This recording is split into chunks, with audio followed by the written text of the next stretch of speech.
haddii ganacsatadu ay timaado wakaaladda biyaha Hargeysa macnaheedu ma aha inay u timiday inay la wareegto wakaaladda biyaha Hargeysa. maanta ay taariikhdu tahay 29 November 2024 waxaan halkan shirka jaraa'id u qabtay inaan ka hadlo arrimo hadalhayn dhaliyay amba ka dhex socday bulshada reer Hargeysa isla marhaanta lagu hadalhayay baraha bulshadu ay ku xiriirto ee kala duwan. arrintaas oo soo baxday tan iyo intii ay dhacday doorashadii November 13 2024. arrinkaas oo khuseeya in wakaaladda biyaha Hargeysa lagu wareejin doono mid ka mid ah ganacsatada waaweyn ee reer Somaliland. haddaba waxaan halkan ka cadeynayaa oo bulshada reer Hargeysa uga cadeynayaa oo bulshada reer Somaliland uga cadeynayaa inaanu jirin qorshe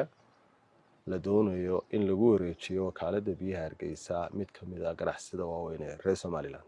inaanu jirin qorshe ay isla afkarteen madaxweynaha la doortay ee Somaliland Mudane Cabdiraxmaan Maxamed Cabdilaahi Ciro iyo mid ka mid ah ganacsatada waaweyn ee reer Somaliland. sidoo kale aanu jirin isla qorshahaas oo ay isku diideen madaxweyne Muuse Biixi Cabdi iyo mid ka mid ah ganacsatada waaweyn ee reer Somaliland oo ah arrinta wareejinta wakaaladda biyaha Hargeysa. wakaaladda biyaha Hargeysa muddadii 7 sano ahayd ee uu xilka hayay madaxweyne Muuse Biixi Cabdi waxay gaadhay horumarkii ugu ballaarnaa ee gaadho mid ka mid ah hay'adaha kala duwan ee ah wasaaradaha hay'adaha madax bannaan iyo dawladaha hoose ee dalka oo ah in wakaaladda biyaha Hargeysa ay ku guuleysatay inay hirgeliso mashaariic waaweyn oo hor leh iyadoo markii ugu horeysay lagu guuleystay in kumanaan qoys oo bulshada reer Hargeysa la gaarsiiyo biyo nadiif ah oo ku filan isla marhaanta la saddex laabay tirada biyaha amba xaddiga biyaha ee soo gaadha magaalada Hargeysa la hirgeliyay shaybaarka hubinta tayada biyaha Hargeysa oo aanay isticmaalin oo kala reer Somaliland balse ay isticmaalaan magaalooyinka waaweyn ee dalka la jaarka ah. waxaa sidoo kale la bilaabay dhaamam kala duwan oo ka mid yahay dhaamka dalka ugu weyn ee Kalqoray oo hadda gabagaba maraya. haddaba hay'adda guusha inta la gaadhay cidna kama fikiri karto amba xukuumadna kama fikiri karto inay gacanteeda ka saarto iyadoo haysa hay'adani adeeg asaasi ah. madaxweyne Muuse Biixi Cabdi waxa uu ku guuleystay in dib habeyntaas lagu sameeyo wakaaladda biyaha Hargeysa. madaxweynaha Somaliland ee la doortay madaxweyne Cabdiraxmaan Maxamed Cabdilaahi Ciro isna waxa uu ololihiisii doorashada ballan qaaday in uu sii xoojin doono horumarka ka jira dalka isla marhaanta baahiyaadka asaasiga ee bulshada si gaar ah u ilaalin doono amba si gaar ah u xoog u saari doono. haddaba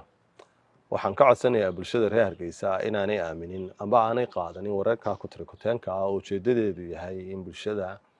lagu khalkhal geliyo bulshada ku tiirsan wakaaladda biyaha Hargeysa amba hesha adeega biyaha ee ay bixiso wakaaladda biyaha Hargeysa ama bulshada filaysa in mustaqbalka dhow la soo gaarsiin doono adeega biyaha.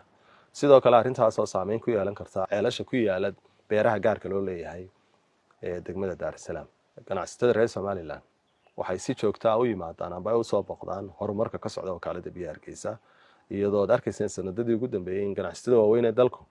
ay u imanayeen amba ay ka qaybgaleen xafladaha waaweyn ee wakaaladdu ku soo bandhigayso waxqabadyada kala duwan isla marhaanta ay booqanayeen dhaamka weyn ee Kalqoray. haddaba haddii ganacsatadu ay timaado wakaaladda biyaha Hargeysa macnaheedu ma aha inay u timiday inay la wareegto wakaaladda biyaha Hargeysa